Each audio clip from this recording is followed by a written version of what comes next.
तर एक महत्त्वाची बातमी आपण बघतोय, आमदारांना अपात्र करण्याची मागणी केली होती।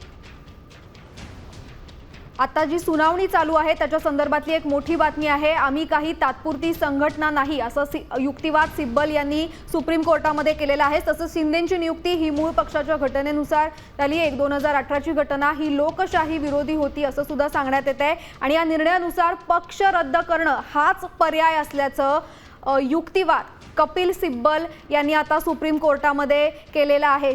शिवसेना ही काही तात्पुरती संघटना नाही, त्याच्यामुळे शिंदेंची नियुक्ती ही तसंच आजची जी सुनावणी आहे सुप्रीम कोर्टामधली ती संपलेली आहे। आयोगाने आम्हाला नोटीस दिलेली नाही अशा प्रकारचा युक्तिवाद सुद्धा कपिल सिब्बल यांनी केलेला आहे आणि आमदारांना अपात्र ठरवण्याची मागणी सुद्धा त्यांनी कोर्टामध्ये केलेली आहे।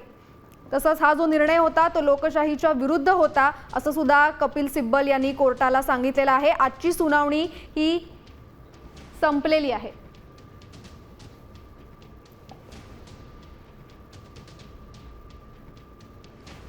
तर मागच्या अनेक दिवसांपासून गेल्या आठवड्यात सुद्धा आणि आज सुद्धा सुप्रीम कोर्टामध्ये शिवसेना पक्ष आणि चिन्हाबाबत सुनावणी सुरू होती।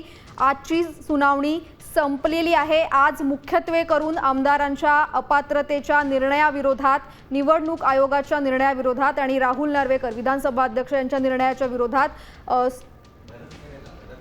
कपिल सिब्बल यांनी भूमिका मांडली। भरत, आता आजची सुनावणी संपलेली आहे।